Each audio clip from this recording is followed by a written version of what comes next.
Yes, dear students, I like to explain the second chapter, that is theory base of accounting, again, which will help you both for PU board syllabus plus CA foundation. CA foundation already same thing what you are going to learn here, same you will be studying in CA foundation. The second topic is theory base of accounting and then accounting policy. What do you mean by accounting policy? Accounting policies are nothing but the general guidelines or protocol or a framework within which the accounts has to work. ಒಂದು policy ಇದರೊಳಗೆ ಚೌಕ ಅಂತ ಕರೀತೇವೆ, within which the accounts has to work. Clear? So ಇಲ್ಲಿ ಬರೆದಿದ್ರೆ ಬೋರ್ಡಲ್ಲಿ ಕಾಣ್ತಾ ಇರ್ಬೋದು, framework, general guidance, protocol. ಈ ಪಾಲಿಸಿಯಲ್ಲಿ ಬರೋದು principles, accounting principles, nothing but rules and regulations or a fundamental truth or foundation. ಒಂದು ಫೌಂಡೇಶನ್, ಒಂದು ತಳಹದಿ, out of which the accounts will be worked out. Clear? So that is accounting principles. ಈ principles ಅಲ್ಲಿ ಎರಡು ಭಾಗ, accounting concept and accounting convention. Accounting concept ಅಂದರೆ ಒಂದು the basic assumption R ಒಂದು basic idea. ಕನ್ನಡದಲ್ಲಿ ಹೇಳೋದಾದರೆ ಒಂದು ತಳಹದಿ, ಬುನಾದಿ, ಆಧಾರ.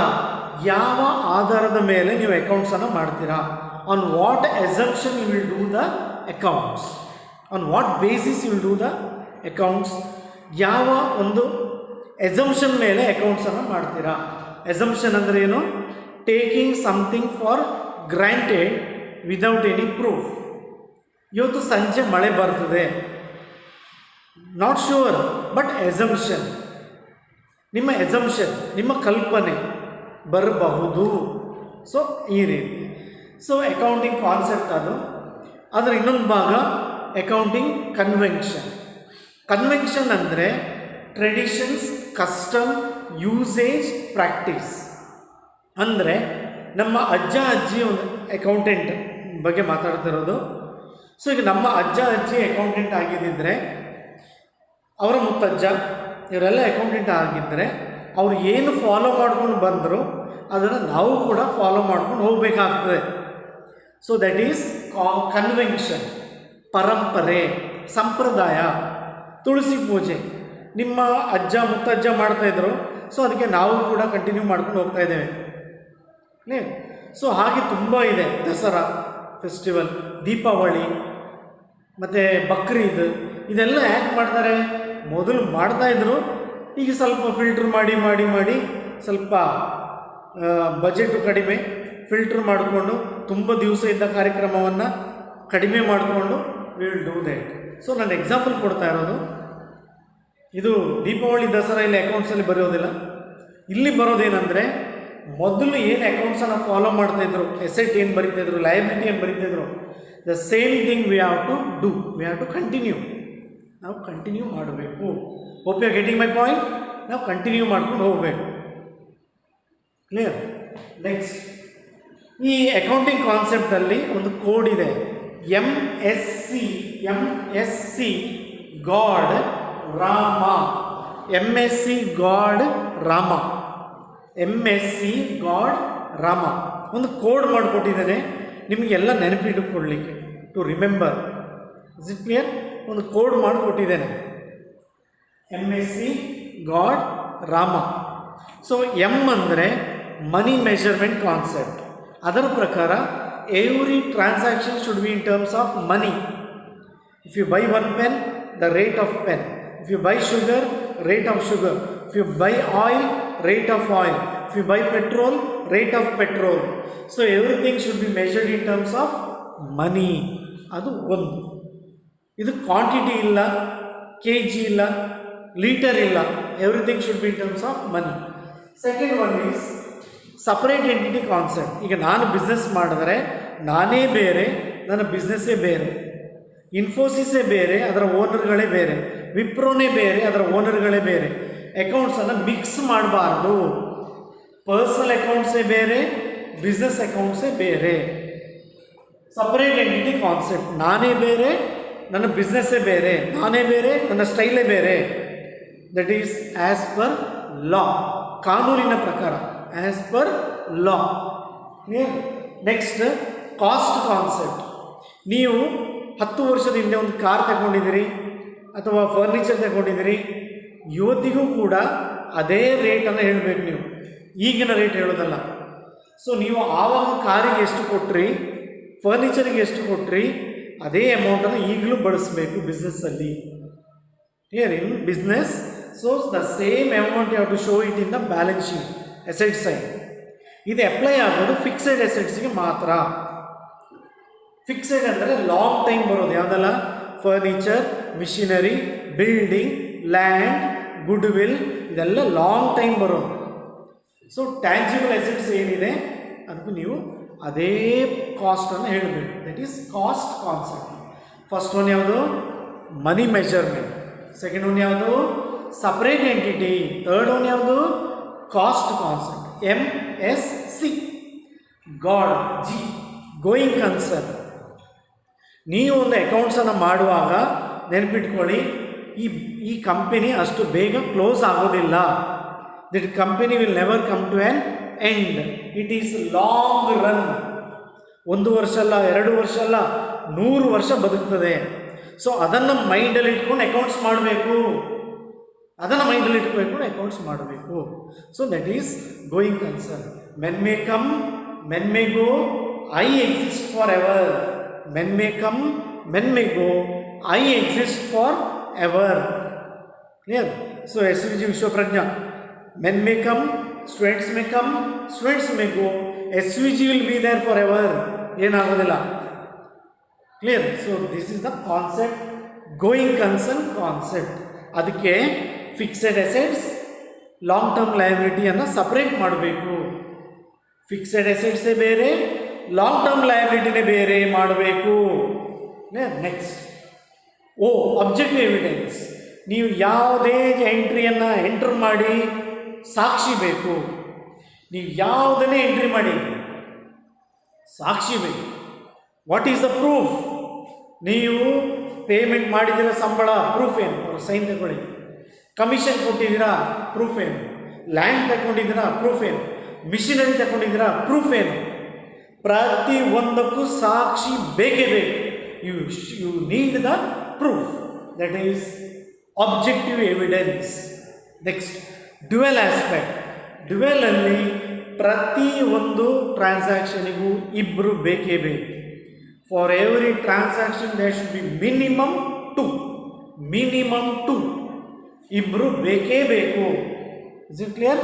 Hope you are getting my point. Purchase goods, ಒಂದು I am there, supplier is there. Sold goods, I am there, customer is there. So dual, ಇಬ್ಬರು ಬೇಕೇ ಬೇಕು. ಮಿನಿಮಮ್ 2 ಬೇಕೇ ಬೇಕು. That is dual aspect. ಇನ್ನೊಂದಿದೆ A = C + L. ಆ accounting equation ಕೂಡ ಅಲ್ಲಿ ಬರಬೇಕು. Asset = capital plus liability.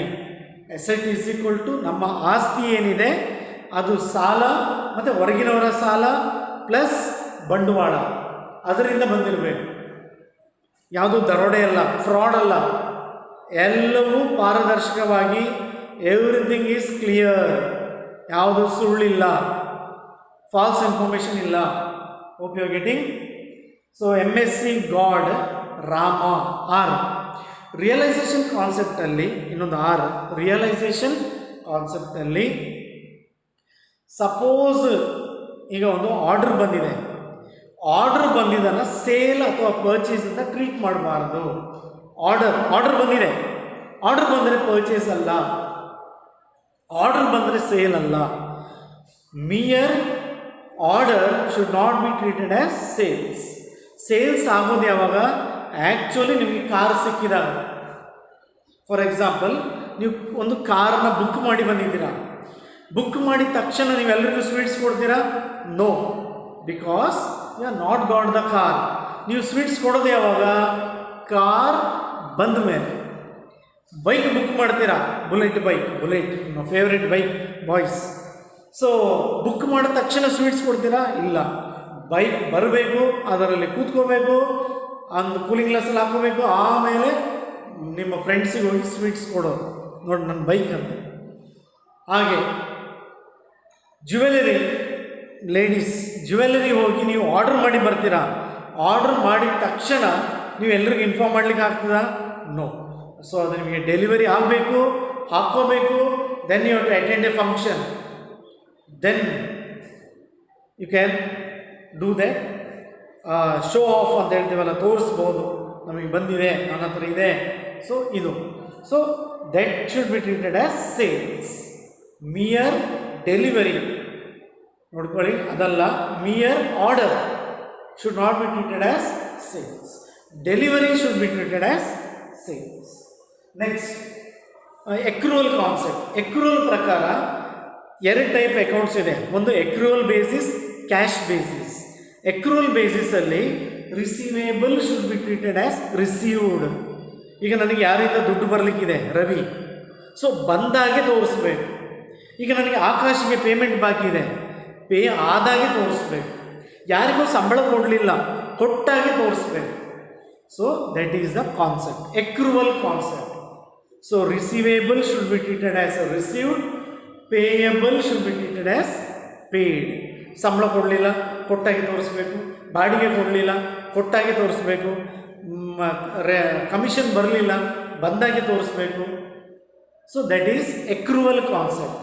Cash basis ಅಂದರೆ ಹಣ ಬಂದರೆ ಮಾತ್ರ ಅಕೌಂಟ್ಸ್, ಹಣ ಹೋದರೆ ಮಾತ್ರ ಅಕೌಂಟ್ಸ್. ಸಾಲ ಇಲ್ಲ, ಮುಂದೊಂದು ದಿನ ಇಲ್ಲ, ಆ ದಿನದ ಅಷ್ಟೇ ಕ್ಯಾಶ್. ಎಕ್ರೂವಲ್ ಕನ್ಸಿಸ್ಟ್ ಬೋತ್, ಕ್ಯಾಶು ಇದೆ, payable should be treated as paid, receivable should be treated as received. Next matching. ಪ್ರತಿಯೊಂದು ಬಿಸ್ನೆಸ್ಸಲ್ಲೂ ಇನ್ಕಮ್ ಇದೆ, ಎಕ್ಸ್ಪೆನ್ಸ್ ಇದೆ. ಇನ್ಕಮ್ ಇದೆ, ಎಕ್ಸ್ಪೆನ್ಸ್ ಇದೆ, ನಿಮ್ಮ ಮನೆಯಲ್ಲೂ ಇದೆ. ಅದನ್ನು ಕರೆಕ್ಟ್ ಆರ್ಡರಲ್ಲಿ ಈ ಕಡೆ ಎಕ್ಸ್ಪೆನ್ಸ್, ಆ ಕಡೆ ಇನ್ಕಮ್, ಈ ಕಡೆ ಎಕ್ಸ್ಪೆನ್ಸ್, ಆ ಕಡೆ income. Right side income, right side asset, left side liability, left side expense. ನೆನ್ಪಿಟ್ಕೊಳ್ಳಿ clue. Right hand asset, right hand income, left hand liability, left hand expense. ಅದನ್ನು ಮ್ಯಾಚ್ ಮಾಡಿದ್ರೆ you get profit or loss. That is matching concept. Expense more than income, loss. Expense less than income, profit. Is it clear? Hope you are getting my point. Next, last one is accounting period. ನೀವು 100 ವರ್ಷ ಬದುಕಿ, men may come, men may go, you are there forever. But you have to prepare accounts once in a year, 6 months or 3 months, quarterly. ಮಾಡಲೇಬೇಕು accounts. ಇಲ್ಲ next year, 2 years once, 5 years once. No. Every year you have to prepare, you have to pay the tax, you have to get it signed from the auditor. ಮಾಡಲೇಬೇಕು. ನೀವು accounts audit ಮಾಡಿದಷ್ಟು ನಿಮಗೆ Prestige ಜಾಸ್ತಿ, good will ಜಾಸ್ತಿ, ನಿಮಗೆ ನಿಮ್ಮ ಶೇರ್ಸ್ಗೆ price ಜಾಸ್ತಿ ಆಗ್ತದೆ. ಪ್ರೈಸ್ ವಿಲ್ ಕಮ್ ಅಪ್, ನಿಮ್ಮ ಇಮೇಜ್ ತುಂಬ ಡೆವಲಪ್ ಆಗ್ತದೆ. So you can be very progressive. ನಿಮಗೆ ಗ್ರೋತ್ ಇದೆ, you can expand, you can grow, you can survive. So that is the main concept of this accounting concept. ಅಂದರೆ accounts ಮಾಡುವಾಗ ನಮ್ಮ ಮೈಂಡಲ್ಲಿ ಈ ಎಕ್ಸಂಪ್ಷನ್ಸ್ಗಳಿರಬೇಕು. MSC ಗಾಡ್ ರಾಮ ನಮ್ಮ ಮೈಂಡಲ್ಲಿ ಇದಿರಬೇಕು. ಎಸಂಪ್ಷನ್, ತಳಹದಿ, ಬುನಾದಿ, ಇದನ್ನು ಇಟ್ಕೊಂಡೇ ನಾವು ಅಕೌಂಟ್ಸನ್ನು ಮಾಡಬೇಕು. Is it clear? Hope you have understood. ನೆಕ್ಸ್ಟಲ್ಲಿ ಕನ್ವೆನ್ಷನ್ ಎಕ್ಸ್ಪ್ಲೈನ್ ಮಾಡ್ತಾನೆ. Now you got my point. Okay, thank you.